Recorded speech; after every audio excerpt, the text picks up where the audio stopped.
Hey guys, welcome to the Spill the Tea podcast. My name is Ahmed. I'm 23. And I'm Idris and I'm 24. And we're just two lost souls who do nothing all day except for contemplate our own existence. And we thought, why not spread this existential crisis that we have on a daily basis to other people as well? So keep listening. Hope you guys enjoy and stay tuned for more. Yeah, they don't have left or right in the language. What? Yeah, they have east, west, north, south. So like, Okay, it kind of makes sense.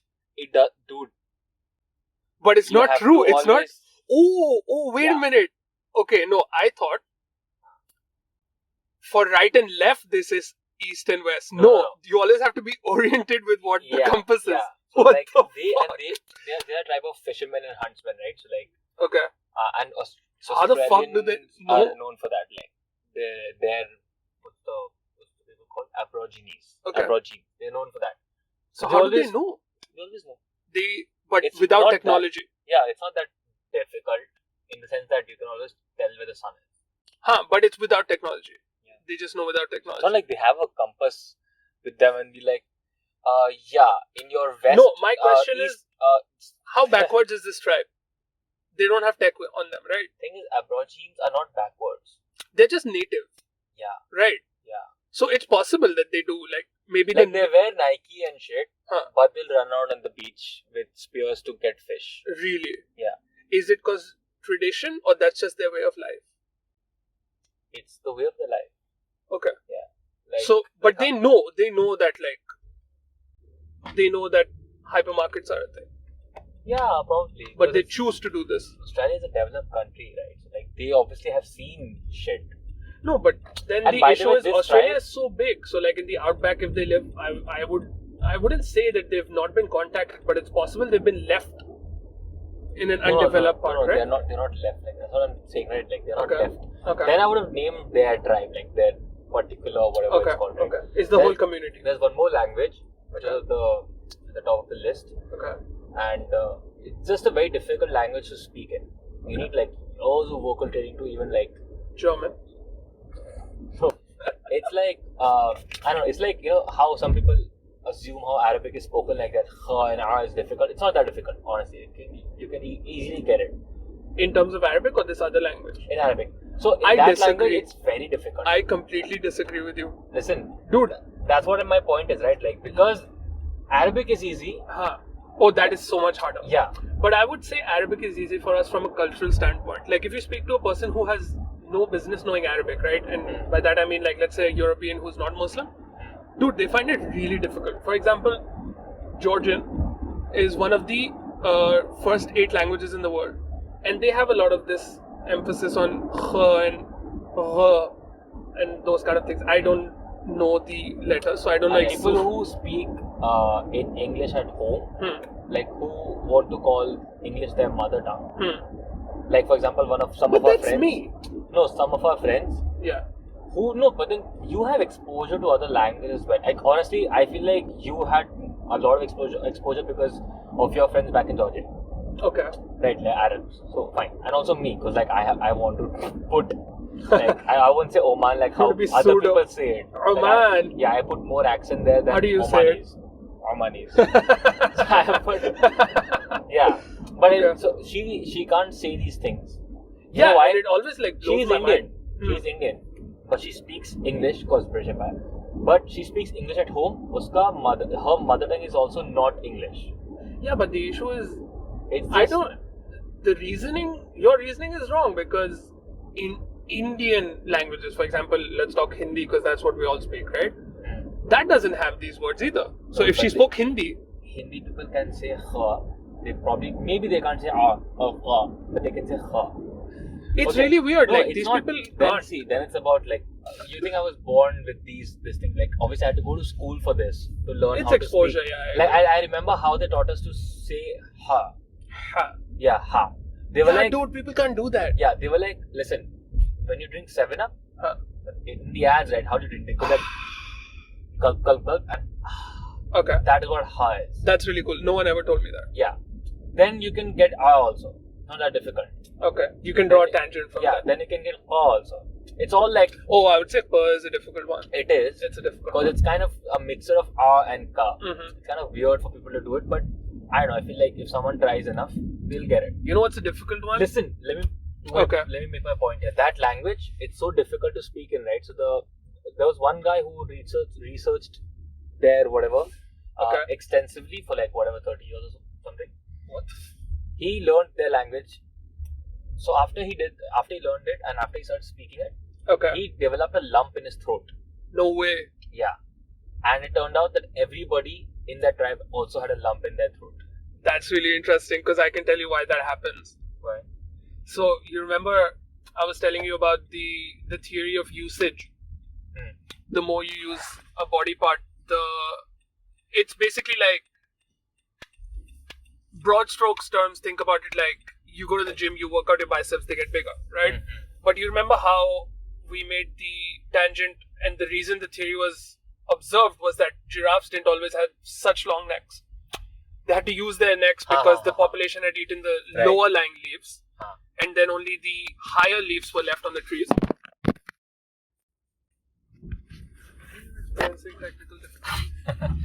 Yeah, so only the leaves on the higher branches of the trees were left, and so giraffes evolved to have longer leaves. So it makes sense if that particular population uses certain parts of their vocal folds more than the others. But you know what, That's that so makes me wonder, maybe not by a lot that it would show up just like normally, but what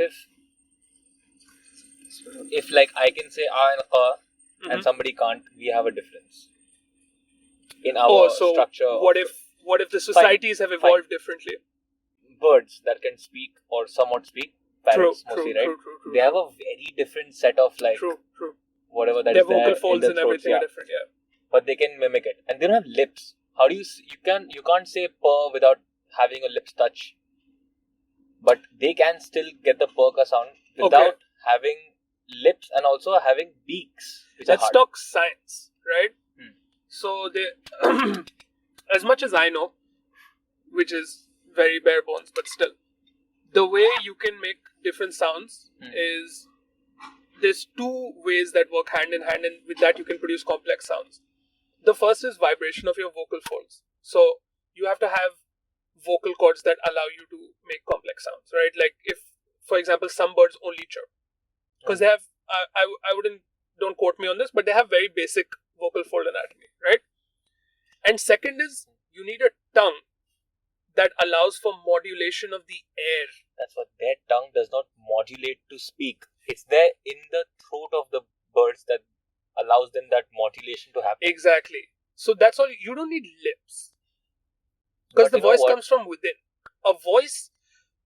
A sound is you exhaling, and the first step is when you exhale, your vocal folds vibrate, and the second step is you modulate that vibration of, because sound is a wave, right? You modulate the vibration and that wave using the movement of your tongue. So you don't need lips. It's not that without lips, how do you make the sound of P? That's not true. But it's interesting that, birds do have the tongue apparatus. I don't know much about like the anatomy of for example, a cocktail and fine, a budgie. Like when a budgie speaks, it sounds like a tape recorder. The budgies are the small ones. Yeah. And cockatiels are the ones with the long tails. With the blushes. Okay. Yeah. But cockatiels, right? It's like they can kind of speak. They do sometimes, very rarely, but mostly they like to sing. Those are the ones I showed you a video about that they like kind of. They dance. They dance with the tune, and then they get. They know where the beat is, and then they do the head bobbing or whatever. Yeah, it's like they know it's gonna come. Like how we know where the beat drop is gonna come and we increase the volume in the car. That's a whole different conversation. Yeah. So there is obviously a very big gap in how the brains work. There.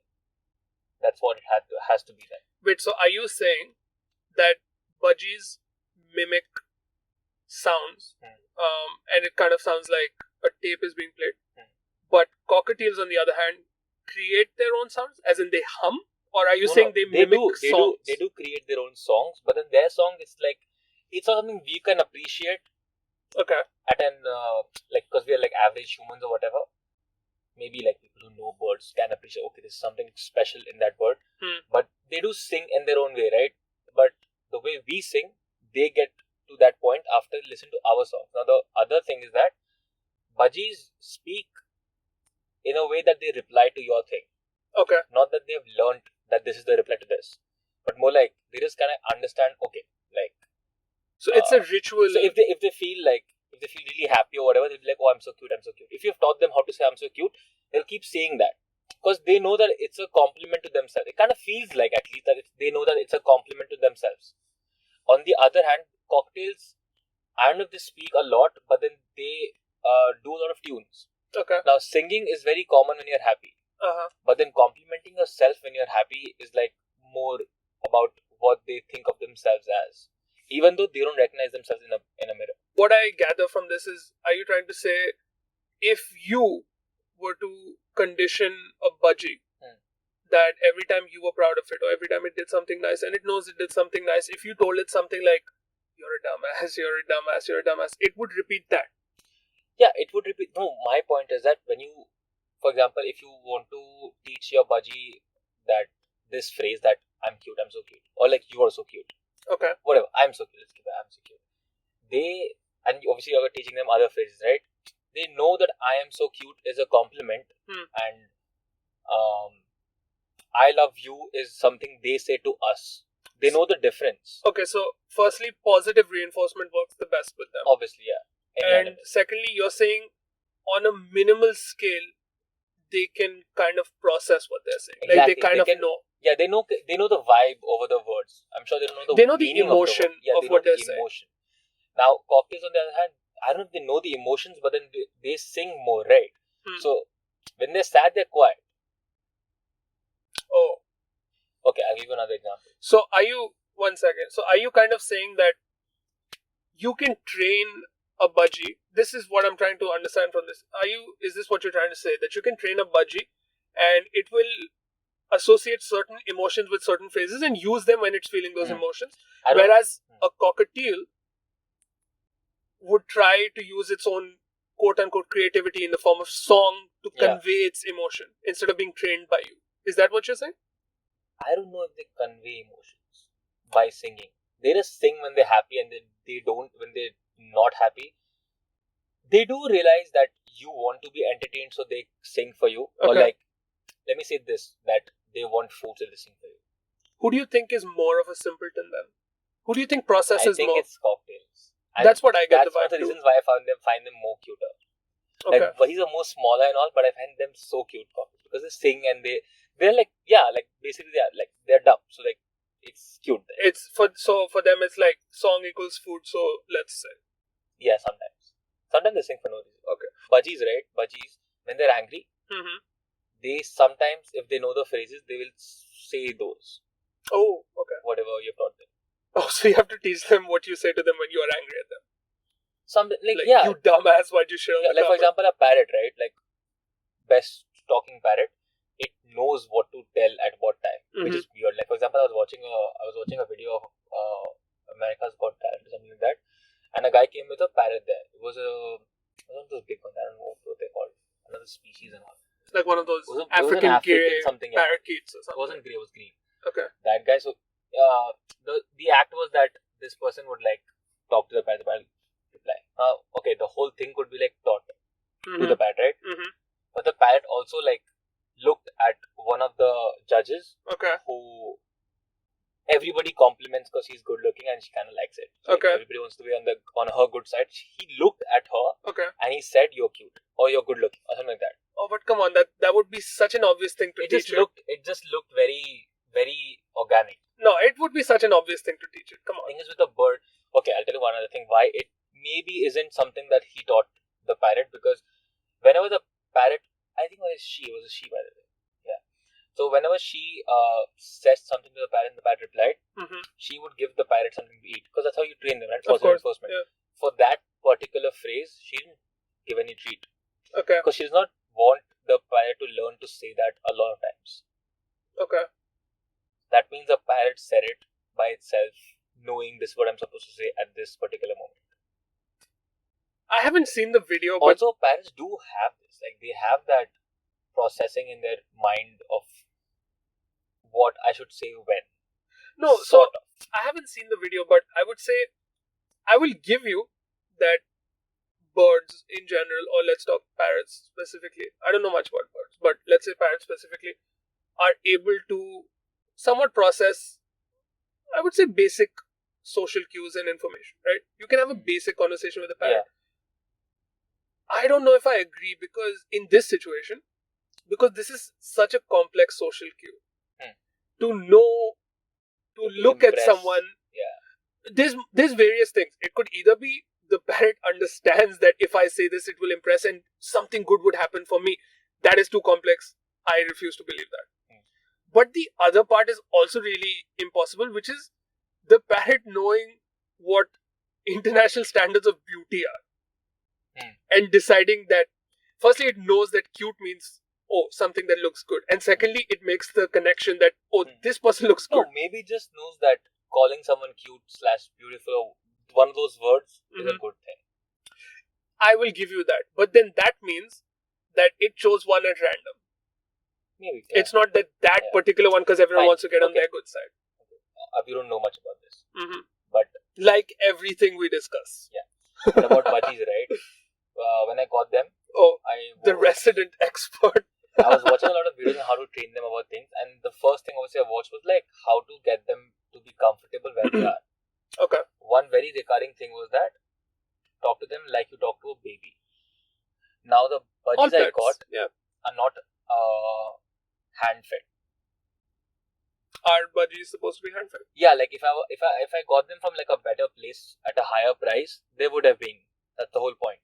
That they're not scared of humans anymore. Oh, because they think humans are providers then. Yeah. Okay. Because like when they're a baby, you feed them with a syringe and all. Makes sense. They know. Okay. But I think that the ones I got aren't those. Like they just went to a bowl and had their food when they were a baby. Okay.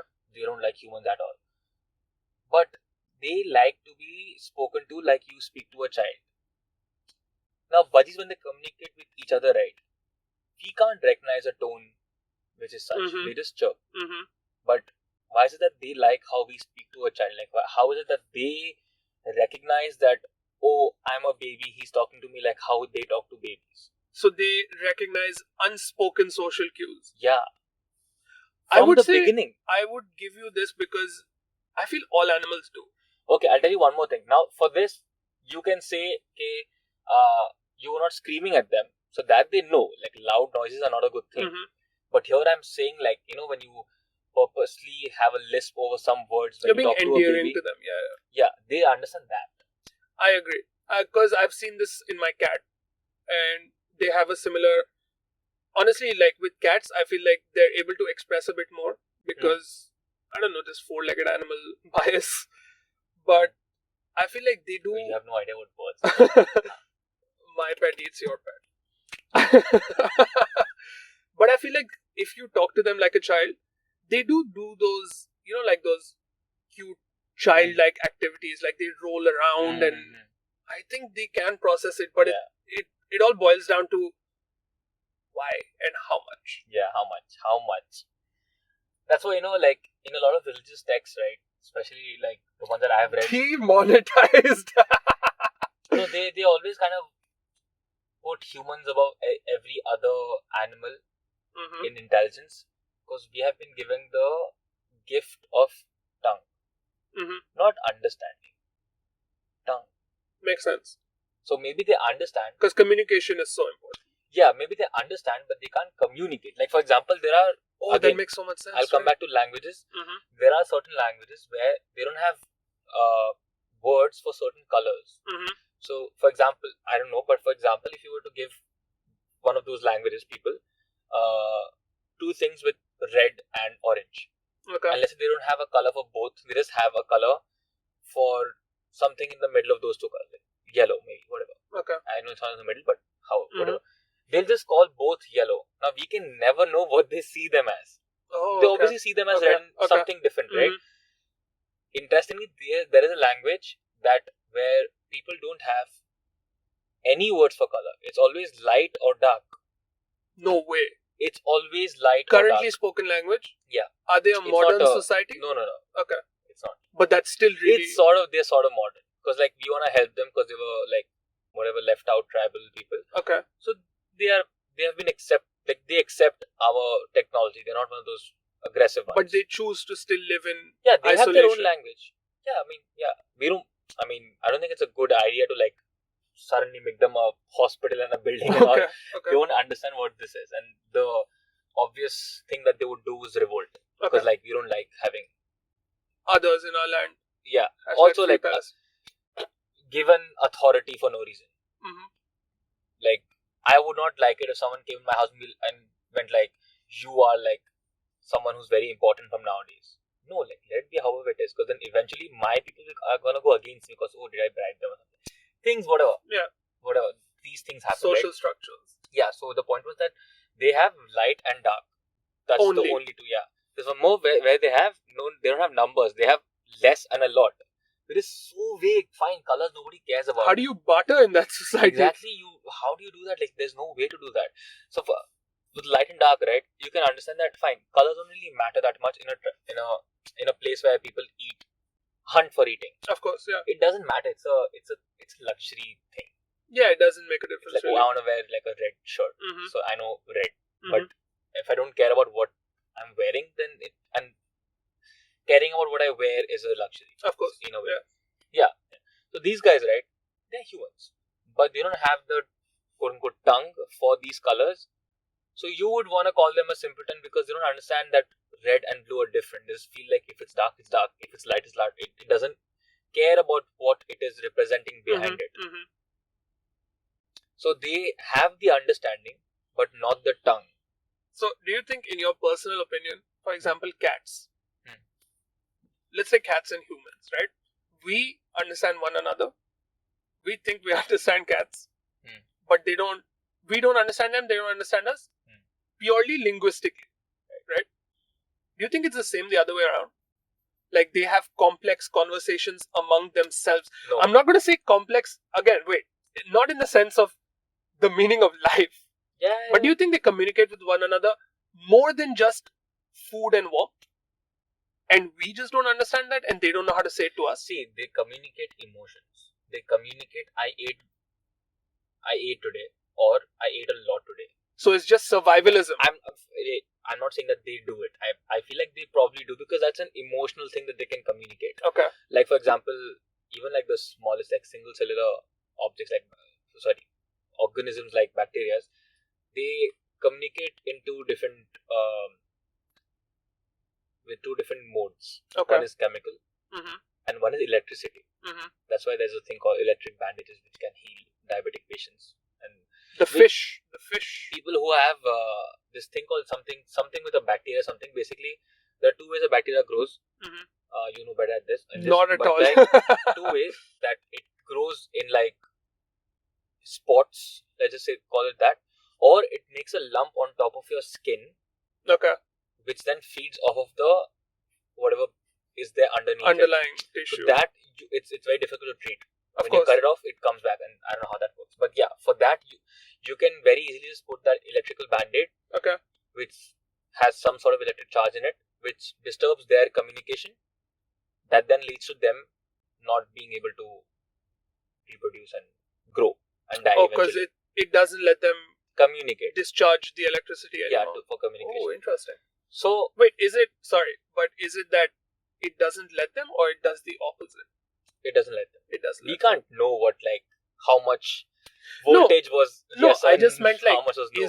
does the bandage discharge electricity? It does. Okay. But by the way, it's not a. It's not a. Oh, I almost died. It's not a band-aid with a battery in it. Okay. It's just the material is something like Electrostatic or something maybe. Yeah. Okay. So yeah, the animals, right? They have the understanding. They have the understanding here I and think there. we should wrap up soon. Yeah, they have the understanding here and there of some things like emotions, and maybe sometimes. Okay, I'll just keep it as emotion because that actually explains a lot of things. But they can't speak. They don't have the tongue for it. So, for example, To us or to one another? It can say, "I am afraid." It can convey that it's afraid To whom? to the other animal, to the other cat. To its own species. Yeah. Okay. It can say, "I am afraid," and the cat can see, "Oh, it was there," and now it's afraid, so that place is not good. Okay. But it can't say why it's afraid. Okay, it can't be like what happened. I just came from a burning building, therefore I'm afraid. Yeah, and also it can't say like I had a good amount of fish today. It can say that maybe it can be happy, and the animal is like, oh, you're happy, probably you ate. That's the only thing they do, right? But it can't say I had 3 fishes today. Like that's not something they can say. That is why we have the gift of tongue, because we can put extra detail into our emotions when communicating. That's very interesting. That's all the time we have for today. But I would like to continue this, and on the next time, the thing is, we only spoke about very basic animals today, with zero understanding of anything in the world, obviously. Yeah. The next time, I would want to talk about chimps. Because from us studying of their social structures, we know that they have complex social structures. They have prostitution within them. Something to remember that. Yeah. So I do want to talk about this. The oldest profession in the world. Anyways, that's all the time we have for today.